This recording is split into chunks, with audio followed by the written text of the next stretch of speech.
Welcome. Welcome to what, buddy? What is this? What are we doing? Welcome to Smokey and the Snobby. God. All right. Hey, what's up? Hello. How you doing, buddy? Been doing pretty good. Yeah. The past couple of days have been pretty wild for me. Yeah, it's been a whirlwind for you. Your season is over. Oscar season is officially over, and 2026 is the start. No, thank God. No, wait. This was actually fun. How does it work? Is it any movie made in 2026 or released in 2026 for the Oscars? For next year's Oscars. Released.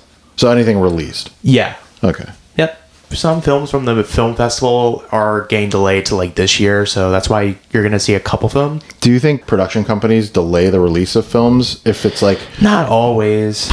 It's sometimes movies don't get distribution sometimes from companies. Like, I would have put... If I was a production company and Marty Supreme was an Oscar contender, I would have released it in January.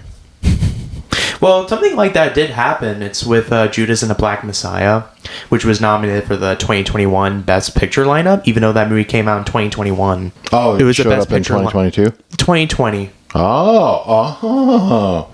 See? But that's only happened one time because of COVID. So there wasn't COVID. So there wasn't a whole lot of films. I was just ragging on the absurdity of the Oscars. Do you think the actors thinks it's... I don't think they think it's absurd. No, they don't. It's the pinnacle of their career. Although Sean Penn does. I think Sean Penn is in a class of his own. That's really kind of what it is. Yeah. But that's good. I'm glad it's over. I know you're not. You're sad that it's over, but I'm glad we can move on. I'm so sad. I'm so glad I get to pick a movie. Well, I'm not sad, but I'm like... I'm kind of done with this season too, just because of the discourse around it was so annoying. I wasn't tapped into it at all. So it was really annoying because there were people out there saying, Jessie Buckley should get nominated because she doesn't like cats. No. Wait. Oh, you're talking about the internet. The internet doesn't count, man. It does count. No, that's just banter. That's just a bunch of people bantering. Feels like it also went on a little too long just because of how predictable the winners were. When we do the critics reviews versus the user reviews, that's the perfect example of why we don't always have to listen to the internet. Yeah. Or what people say on the internet. There's so much nonsense on the internet that I don't care. Yeah. Jessie Buckley doesn't like cats.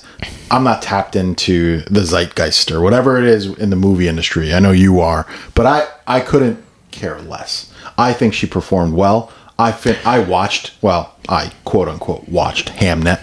Another sad movie, by the way. Hamnet is a very emotional movie, which we didn't talk about. Because, sad movie. We were just going up to the Oscars, so. Nothing happy, joy at all in any of the films this season. That's fine. I mean, Marty Supreme is kind of. It is not a happy movie. It's a rage-inducing movie. What the hell are you talking about? At what point were you happy in that movie? Did you have a sense of happiness? Like, oh, this is really a good moment. I like this moment. No. Right, exactly. It's not happy, joy. Although you did do some happy, joy activities this weekend. You know? What'd you do? I know what you did. So yeah. I'm baiting the question. You had a fun Saturday lined up. Me and Mommy had a fun Saturday too, by the way. Yeah, we all did. Me and Mommy had a wonderful day. I've been taking was in a photography workshop for the Orlando Art Museum. Yeah. This is not a sponsorship, by the way, but although we do love museums, we're museum people. Yeah. We love going to museums. We love looking at things we don't understand. We like to learn. At least I like to learn. You like to learn too. You have a thirst for knowledge, but yeah, we're museum people. And you got to go. Our buddy Mike is a photographer. He's a photographer. Professional photographer. Yeah. And I don't know for people who are watching this, but I kind of do photography as kind of as a hobby, as a way for me testing out cinematography and better understanding how to do that. You liked it? Did you like it? I did. After the workshop, do you have a much better appreciation for what goes into the execution of this stuff? Yeah, I would say so. Did you help set up and stuff? Not the lighting, no, but I did help out with specific composition, directing. Did you learn about lighting? Did Mike talk about lighting at all? Not a whole lot. No. What did he focus on mainly? The camera work? Mm-hmm. Oh, that's good. I mean, what the heck? How long was this session? 4 hours? About 4 hours, yeah. Yeah. What are you going to learn? Everything? Soup to nuts in 4 hours? That's a different class, and that costs more money. So yeah, But I'm glad you had a good time. You came out with some pretty good photos too. Yeah, I did. Funny enough, none of those were edited in any way, but you know, none of the just photos. me. Yeah. Yeah. I thought I loved them. I loved your creativity. Yeah, thank you. I love that you were immersed in it. I'm glad you leaned into the workshop. You could have just kind of sat there and listened, but it looked like you were participating. I was. That's good. Definitely participating for sure. Me and Mommy, where did we go? Oh, we had lunch. Oh man, how dare you? We had a delightful lunch. How dare you had lunch without Well, it wasn't great. I got to be honest. It was delightful. The company was delightful. I enjoy spending time with Mommy as much as humanly possible. Mm-hmm. However, you know where we went? Can you guess where we went? Lazy Moon? No. Oh, I wish we went there. It would have been better. We went to Cheesecake Factory. Really? Yeah. Cheesecake Factory? Actually, that's not that bad. It's like the diner of like the chain restaurants thing. There's like 6,000 things on the menu. Although I've always liked the interior design of the Cheesecake Factory. I don't understand the Egyptian design of the Cheesecake Factory. Like, I don't understand. Yeah. Did the Egyptians invent cheesecake? No. We'll never know. We have to visit the museum in Egypt to see if there's any hieroglyphics of cheesecake. Cheese was invented in Greece, so. So it wasn't the Egyptians. So, no. You know what? You might like the motif. I don't like the motif. I don't get it. I have no thoughts on the motif. I don't get it. I have no thoughts on it. You said you like the decor. I do like the decor. It's very nice. I don't like it. Why? I don't know. I don't know. It makes it unique. It just doesn't sit right with me. No, it just makes it feel unique. Sometimes you don't question it sometimes. I question everything. Sometimes you don't question things. Like this movie we're talking about today. I like their hamburger egg rolls, but I can't eat them anymore. I like the chicken wings. You like chicken wings everywhere. There hasn't been one place we've visited where you're like, oh, these chicken wings are terrible. You'll eat chicken wings off the ground at a fair at this point. Whatever, man. I'll show you. Next time we'll go to a fair and I'll drop it on the ground. You're just saying stuff at this point. I am saying stuff. But that Ann and I watched. Well, wait, I'm not done. Our lunch was ruined by some guy behind us with his cell phone not put on silent, and every 2 seconds it's going. Broop. He had like a weird, unique sound for his thing. Was this in Cheesecake Factory? Huh? Was this in Cheesecake Factory? Yeah, in Cheesecake, right behind me. Oh. I was losing my mind. We couldn't get out of there quick enough. That's annoying. Right, and I wanted gelato, but Mommy didn't let me get gelato. I didn't get it. Okay. And then we came back to you, and we took a look. Did you go see the David LaChapelle exhibit at the museum? Did you get to see it? No, I didn't. We did. When you say that, I thought you mean like Dave Chappelle. No, David LaChapelle is a photographer from like the late 80s into today, and he's done like celebrity photography and stuff like that, but he's done a lot of he's followed like a religious theme lately, which was odd to me. But yeah, we saw that. We had a wonderful day. You had a wonderful day. Yeah. And I was excited because that night we got to watch my movie, baby, which that cell phone guy was in the movie would get his butt kicked. You know why? Why? Because we watched Kung Fu Hustle. Yeah, we did watch Kung Fu Hustle about 2 days ago. I don't know. I thought we'd watched it that night. Whenever we watched it. And I'm so happy we're back on track. This was his movie choice, not mine. Mine is done. So happy. Sorry. I get to pick the next 35 movies. After what you put me through. Just Train Dreams alone and Sentimental Value, I get 4 extra movies this year to pick. Okay. You're lucky I didn't disown you after Sonic. Wow. You made it up to me by letting me pick Kung Fu Hustle for today's episode. Yes, I did. Well, this was your choice, so thank you. It's not mine. It wasn't your choice. Nope. But are you glad I picked it? Yeah, I'm happy. Yeah, because I will say this was a really great movie. So this is like my second time watching the movie. This isn't my first time.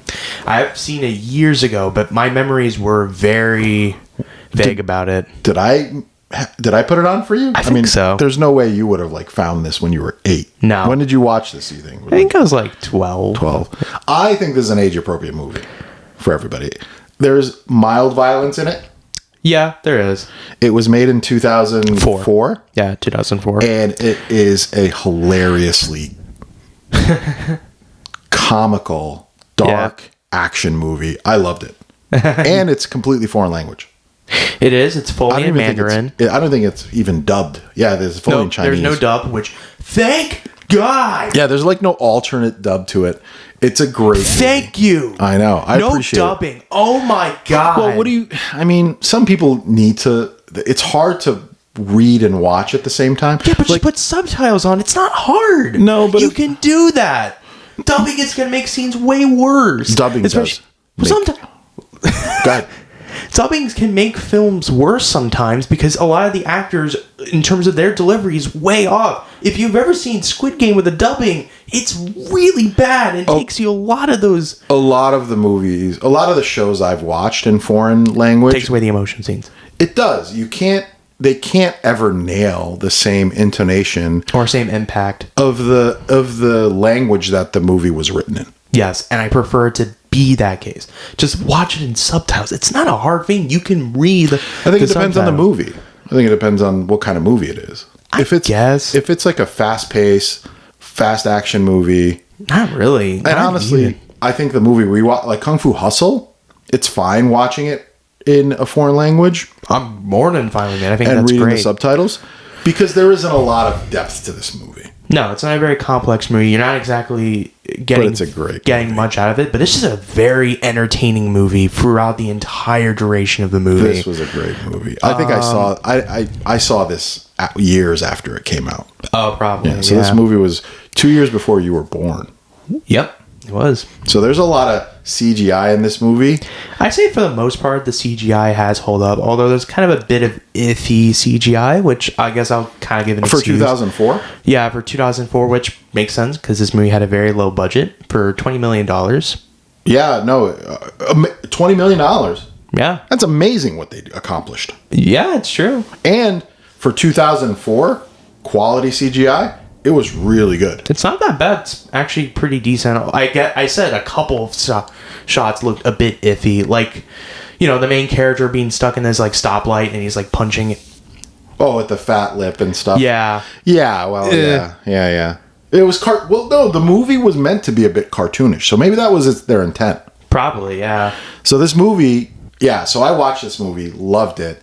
It is the same director that made Shaolin Soccer, which I have heard of, although I haven't seen it. One of the best movies, right?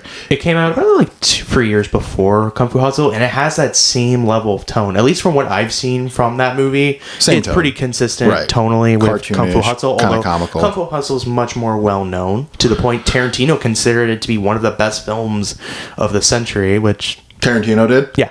Oh well, please let's all bow to the Tarantino's will. I don't care. Well, that's not always the case. He literally said Paul Dano was one of the worst actors, so don't even try to... Who's Paul Dano? Paul Dano is the guy from There Be Blood. He played the brother to Daniel Plainview. No, that guy's awesome. That guy is great. You know where I was first introduced to that actor? Little Miss Sunshine. Nope. No, The Girl Next Door. The Girl Next Door. Yeah. And I said it. I'm like, man, this is a good actor. Wow, wouldn't you know it? Like... 2 years and 3 years later, he would later on do two of the most well-known. So that's why I can't take everything Tarantino says. I can't stand Tarantino as a person, but it's a very different story. I mean, I don't know. We talked about him in Pulp Fiction. I don't think about him even in much. our first episode him. I said I like him as a director and writer. I can't stand him as a person. I find him incredibly annoying and pretentious. Really? Yeah, I don't give That's just me. I don't give it any thought. Yeah. So therefore, I just happen to agree with him on this movie. This movie is awesome. Fantastic. Awesome. It's such a fun watch. Now, I can't say I love the film entirely, but I had a great time with it for sure. It is one of those movies, man. One thing I like about this movie is that it's very tonally consistent throughout the entire duration. It has so much personality and style to it. It's undeniable. It's so I fun. love the way like that whole city was introduced. Each character have their own distinct personality, and it's very clear. There wasn't one person I was rooting against in this movie. Well, I mean, besides characters you're supposed to. Except the bad guys. Yeah, obviously. It's formulaic. It's also a very funny movie, too. Hilarious. Throughout the entire duration, I was laughing at a lot of visual gags to the point, I think Stephen Chow took a lot of inspiration from Looney Tunes, and you can tell. Oh, my God. Some scenarios feel like they come straight out of, like Roadrunner and Wile E. Coyote. I haven't laughed like that in a long time. Especially during Oscar season. Oh, my God. Especially that late, the landlord. The landlord. I can't believe everyone was calling that woman fat. It was hilarious. She was like a petite woman. So this is a kung fu movie. Obviously, it's in the title. It's very much a homage to films like Police Story, the Drunken Master films by Jackie Chan. Although it goes full out cartoonish. They even made an homage to The Shining in this movie. It's true. Although hilarious. It's done in such a funny way, though, where you think it kind of subverts your expectation for a moment. You're kind of making it seem like he's the most terrifying person, but no, he just finds like the guy in the toilet just reading a newspaper. Yeah. It's supposed to be some sort of like juxtaposition. That's how I always saw it as. Yeah, I don't know. Or it was just, hey, this is an eerie hallway. Let's do an homage to The Shining. And it makes him look more intimidating than he is. He was very intimidating. But on the surface, like when he's reading the newspaper, he's not really. Let's scale it back a little bit. Let's give our listeners just a rundown of what this movie is if they've never heard of it. Okay. This is a film produced in Hong Kong. It is. Right? Yep. It is a stuntman that directed it, who's like historically a stuntman and actor. He's had a couple directorial debuts, Shaolin Soccer, and then this movie was probably his largest movie that was successful. Yes. It got a BAFTA award and everything like that. It is based in like speakeasy era, 1920s China. I say it looked more 1930s. 1930s China, whatever, in that kind of era. Yeah. Where people are wearing like zoot suits. Really cool setup, really cool set. It is about a city in China that's been overrun by gangs. Nobody can control them. The Axe Gang, more specifically. Right, a gang called the Axe Gang. And it follows the story of two kind of poor guys that are trying to get into the Axe Gang. Yeah, they're trying to. And essentially all hell breaks loose. When these guys try to do that, they become enemies of a neighborhood called Pigsty Alley, which is a great name.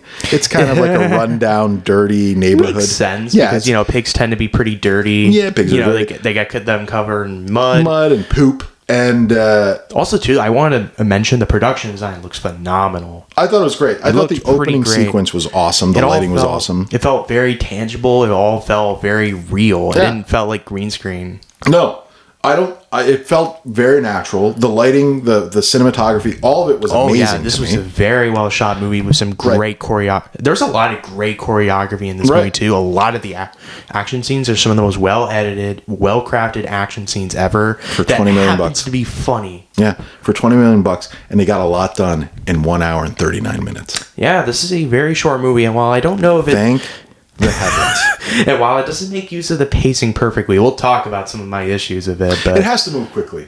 It's a fast-paced movie. It is the Marty Supreme level of movement, but in a kung fu movie. It went through very quickly. There's a lot of storylines. There is a lot of subplots, and while I do think some of the characters should have been a little bit more developed upon, but that's just me. But yeah. They're all props to these two guys, really. And the two guys, they're like, like I said, they're beggars, they're poor, they don't have any money, they rob and steal and scam, but they're horrible at it. They suck at it, which is great. They're not great at it. Yeah. The opening sequence, they let us know that the gangs run the town. Yeah, that's how it opens. But the second sequence is really how the movie is gonna. It's the second scene in the movie is what sets the tone for the rest of the movie. Oh, yeah. Definitely. It's Although I think goons. It kind of does in the first sequence. I argue it does. I mean, quite literally, a police officer is thrown into a wall in such a cartoony they're way getting beat up by, like, the cowboy gang. Yeah. What happens that's kind of absurd, and I think that really sets up the tone very well. Oh, yeah. It's literally Looney Tunes. But it does set up the plot lines, I say, in, like, after that sequence, though. That's where we're introduced to the main character. We're introduced to the people in the Pigsty town.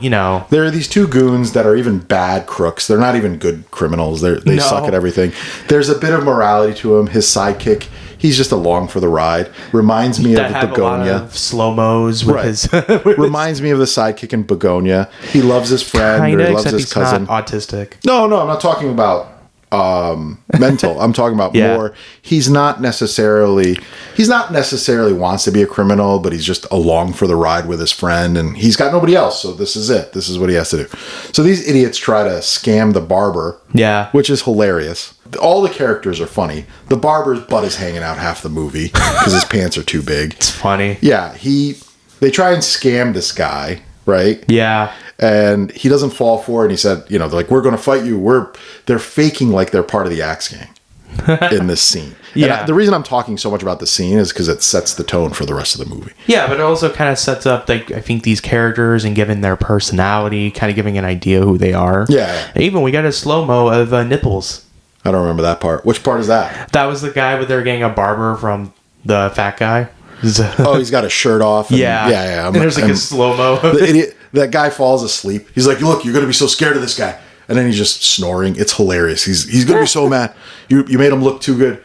So in this movie, how they summon each other is through fireworks. They'll let off fireworks to let other gang members know. Yeah. And the guy throws the firework and it hits an actual Axe Gang member. And then all hell breaks loose. I think that's hilarious. Yeah. I don't care. That is funny. It was hilarious. The whole movie's funny. Oh, yeah. I think the funniest scene is why I think he's trying to get someone who's, like, not, like, homeless. It's like, oh, come on. Yeah, he's trying to start a fight. Yeah, he's trying to pick. But everyone is like so ripped. He keeps picking on people. He called this old lady. He's like, you, I'll fight you, and she punches him in the stomach, and he spits blood. It was hilarious. Like he's a weakling. Like I said, he sucks at like being anything. He's not tough great. Guy. No, but that sets the tone for who he becomes. Yeah. Right. And I don't know. I thought it was a great setup.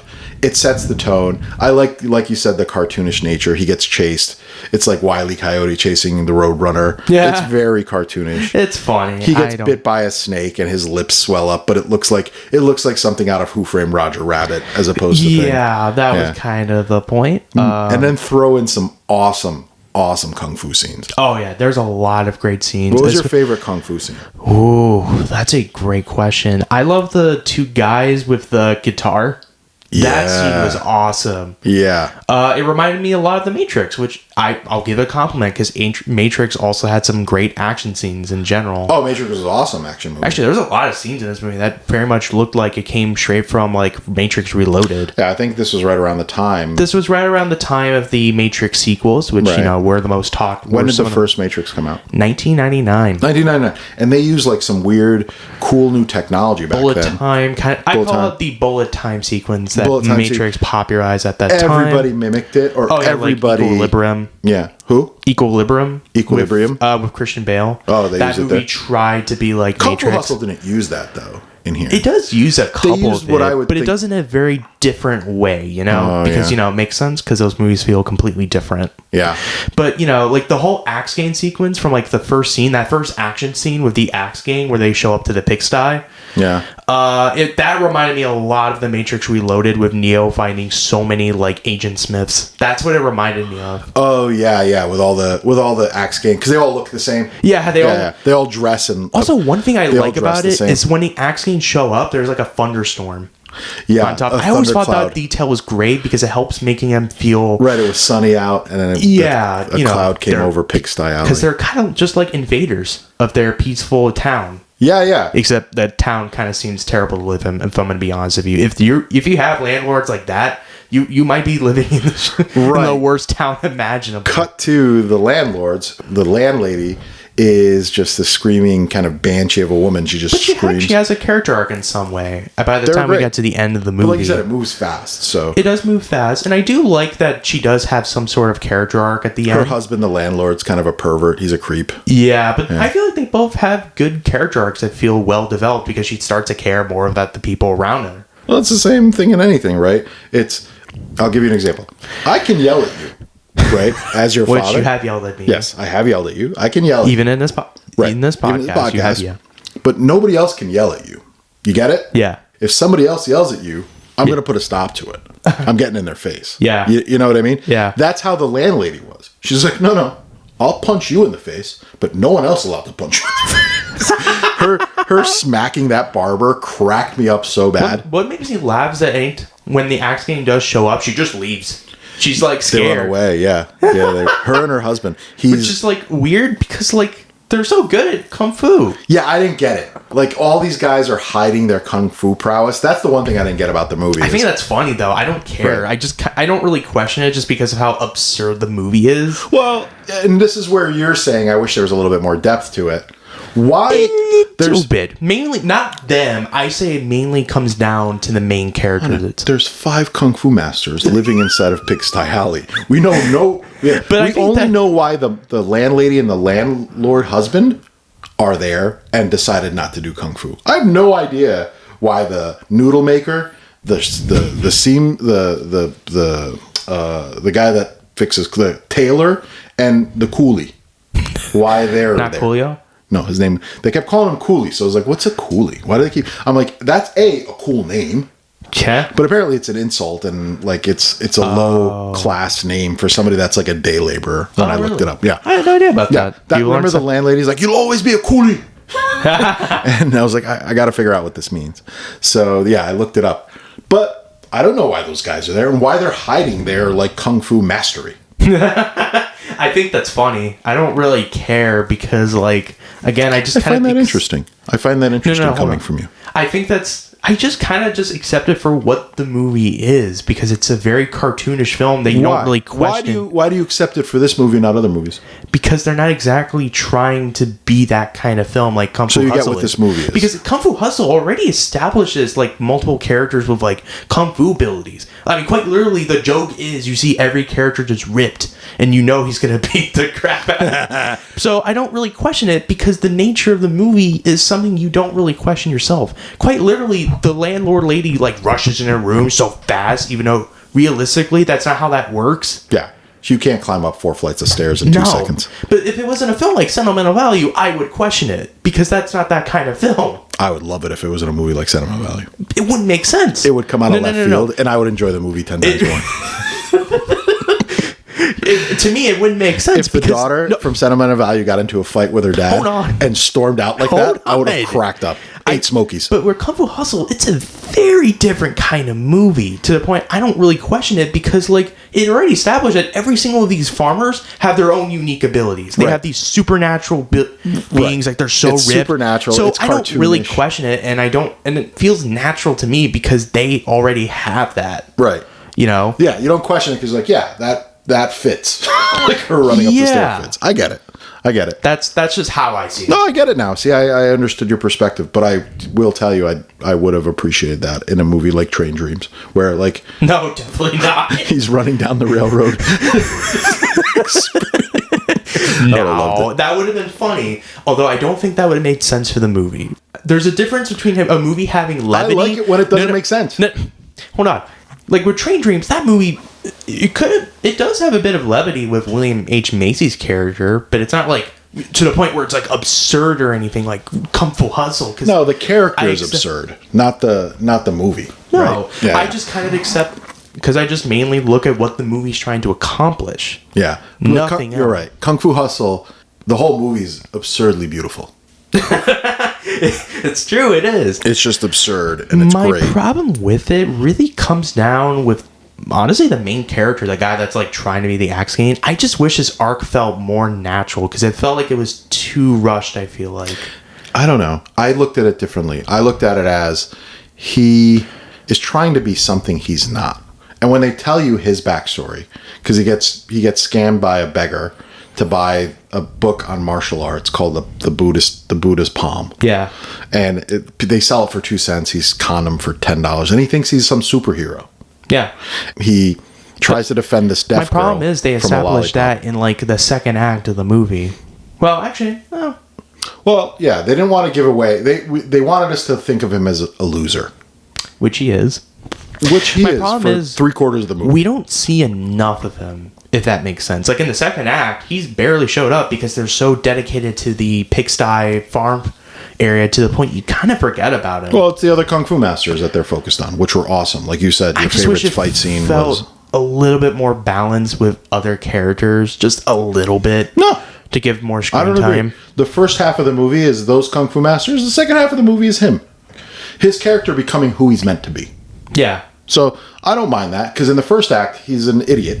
Yeah, he is an idiot. And he keeps failing. And he's trying to be something he's not. You can tell. He's not good at what he does. He's a good lock picker. Other than that, he's useless.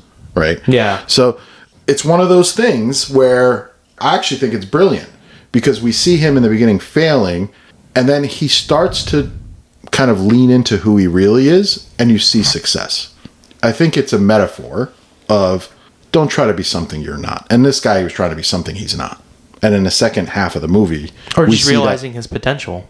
Yeah, it's that too, and I loved it because his potential. I just wish they developed led to my favorite kung fu scene. I just wish they developed it a little bit more, and I wish there would have been scenes where he kind of reconciled with his friend, because we don't really see that. We see it at the end. Kinda. We see it at the end. He just got rid of his friend because he thought it was his fault that they're not succeeding. He's not self-aware. He's not looking at himself going, man, what am I doing? I'm an idiot. So he learns this thing where he's the Buddhist palm, and he's trying to fight a bunch of bullies that are bullying a deaf girl. And they even pee on him. Oh my god, I didn't get that scene either. So, I was like, what? Okay, they could have just beat him up. They didn't need to pee on the kid. I don't know. I don't really question it a whole lot. Yeah, because that was extra humiliation. I don't get anybody. I don't question it very much. Don't know anybody who would ever pee on anybody as a bullying. I don't know either. I don't know. Yeah, I don't get it. It's not really a nitpick. That's probably the only inappropriate scene in the whole movie, I would say. And it's implied. Not really. It's implied. Not really. I don't think there's anything in this movie that... I guess a preteen could potentially... How's this movie rated? Is it rated R? Rated R. Oh, it's rated R. Mm-hmm. 18 years old. Unless you have some daring parents you want to sit down and watch with. So your favorite fight scene was the guitarists. Yeah, that was awesome. Yeah, the choreography was really cool. I like the... Oh boy, this is his name. Mythology. I'm not joking. This is his actual name, by the way. His name is Mr. Beast. Whose? The frog guy? Yeah. Oh, that's hilarious. That was his name, Mr. Beast? Yeah, his name is Do you think that's where the YouTube guy got his name from? I don't think so. I don't get why that guy on YouTube is called Mr. Beast. It doesn't make sense. I don't get it either. No. Man, this movie predicted so many Gen Z slangs, but we're not talking about it. That's awesome. That's awesome. It's a cultural icon of a movie. This movie says Aura and Mr. Beast so many times. My favorite fight scene is the first one with Kung Fu Masters. That was a really good scene, although I think honestly, the music guys were probably the most impressive. And I also like the way that they're introduced. I like the mythology of it. They're blocking the two characters' way.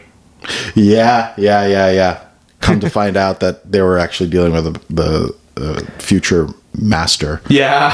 So that was my favorite fight scene. Was literally the first one with the three Kung Fu masters fighting. They all spoiler alert. They all die. They do. They all die at the hands of the guitarists, and now the landlord and landlady are now taking their roles. Because who defeats the guitarist? The landlord and the landlady. They do. They call her... He ain't a pervert after all. Yeah. She didn't just scream for screaming's sake. That was her kung fu skill. Called the lion's roar. She screamed so loud, she tore all the clothes off the guitarist. The landlord guy, he used to be a stuntman for Bruce Lee. Really? Yeah, he used to be a stuntman for Bruce Lee. That's cool. So they gave an homage to Bruce. I think you told me this early, actually. Yeah. I was like, I thought, wow, that was cool. I didn't know that. Yeah, so all these people are stuntmen for the most part. Even the woman, the Lion's Roar woman. Really? Yeah. I like the fact that she shows up in the middle of the limo between the two guys. That was an homage to another Bruce Lee movie. Really? Yeah, but even... Was it Enter the Dragon? I don't know. We gotta look it up. But that scene with them punching the landlord and him bouncing off and hitting them. Yeah. That cartoonish scene was also an homage to Drunken Master.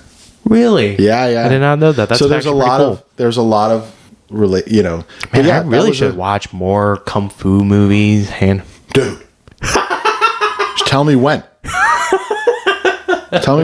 In honor of Chuck Norris, we gotta at least watch 2. It's true. Maybe Enter the Dragon. Way of the Dragon, or Enter the Fist or something. I can't remember. But we'll watch them. Those older movies, black and white ones, where it's dubbed. Really? Yeah, it's dubbed on purpose that way. They're great. But yeah, this whole movie is fight scenes, and then And then That's not super complex or deep. It's No, not just that so kind fun of to movie. watch. It's just really entertaining to watch. And Well sometimes choreographed. that's okay for a movie to have.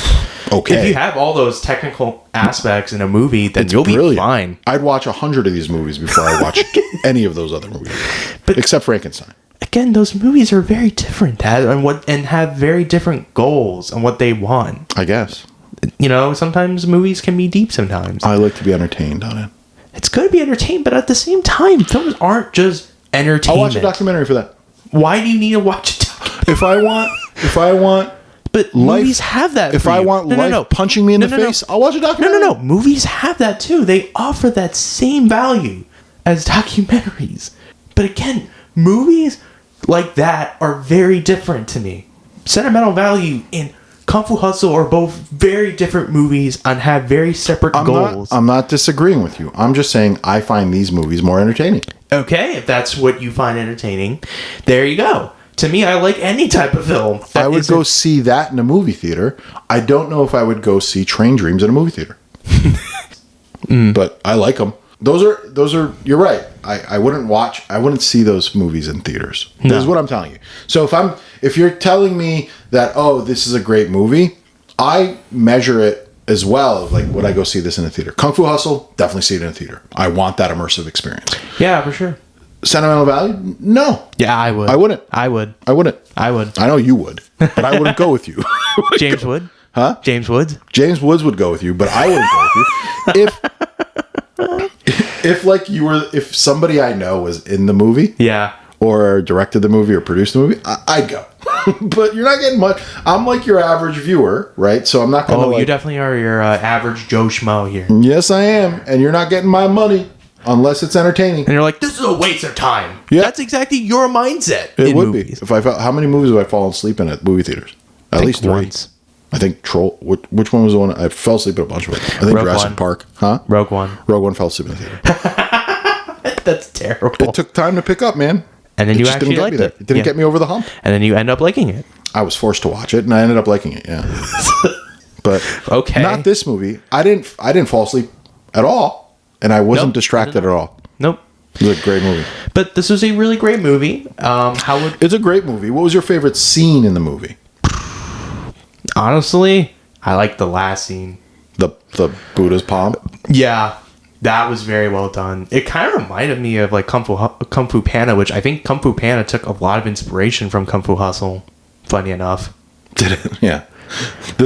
You could have switched Kung Fu Hustle with a panda, and it would have been the same exact movie. Except it doesn't have like a romantic subplot in Kung Fu Panda. Neither does this, really. Kinda does. It implies it. With the little girl. Yeah. And everything. You know, she has this like candy store. My favorite scene is, I don't know why they have this, but they live inside of a street light pole that has like a cubby. They hang out in there, him and his buddy. Yeah. The main character. And it's when he got bit by the snake and his lips are all puffed out and he starts punching the metal walls and his imprints show up.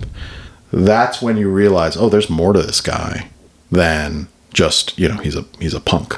Yeah. That was my favorite scene. That was the transition, by the way. That scene was the transition into his good guy arc. Yeah. That was my favorite scene. My favorite kind of comedy of it that wasn't really meant to be comedy was Mr. Beast when he started doing his like superpower, which is being a frog. I didn't understand. Yeah, I didn't know that either. I'm like, hilarious. what the hell? Right. I like watching him get his butt kicked though. It was That fun. was fun, although he didn't die. So that's nice. No, he became the student. He begged to learn.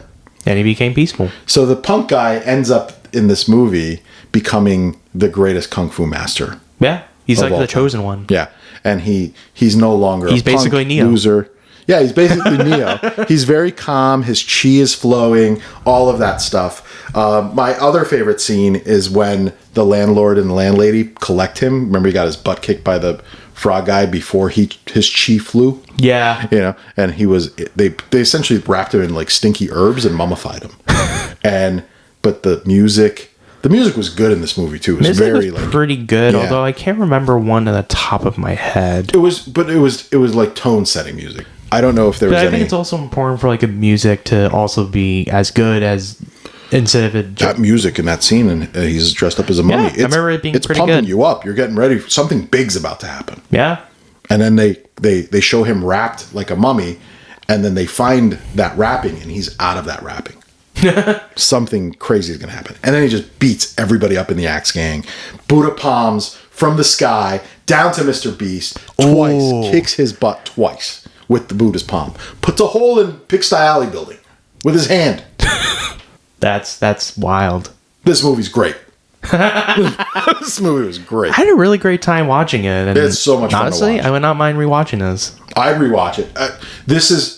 What did I say? I gauge it. If I'm scrolling and that movie's on, I'm watching it. I'm stopping. I'm stopping to watch it. But Do you recommend this movie to people? I do recommend this movie. This movie, I say, is probably one of the most accessible kung fu movies. And if you want to get a good idea of kung fu movies, just watch this. If you're on the younger side, watch it with your parents.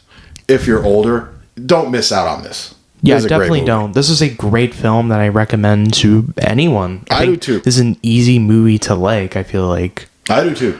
So that's about it. What do you rate this movie? An 8 out of 10. No way. Yeah. Wow. It's great. What is it up there with? What else did you rate 8 out of 10? I think I rated Jay Kelly an 8 out of 10. My God. Begonia an 8 out of 10. Begonia was good. Okay, man. So this is up there with Jay Kelly? Again, those movies are very different. So comparing it to other movies and what they set out to do are very different. They're both 8 out of 10s for very different reasons. You got to up your scale to make it like... You got to make 20 out of... No. 0 Why? to 20 now. No. Because Jay Kelly is an 8 Fine. for you. But Kung Fu Hustle should have been. Fine. I'll give it an 800 out of 1,000. There Does you that go. make you happy? Yeah, it beat Jay Kelly. Okay. By the number count, it beat Jay Kelly. I don't Anyways. care about the ratio. Anyways. Yeah, you want to know mine? Yes. 9 out of 10 Smokies, this movie. Oh, nice. Brilliant movie. What was your one problem? Was it just that scene alone? No, I can't give everything a 10 out of 10 Okay. that I love, because 10 out of 10 is reserved for actual Smokey and the Bandit. Or perfect movies, which I always believe there's not. This is close. You know what? I'd give it a 9.5 out of 10.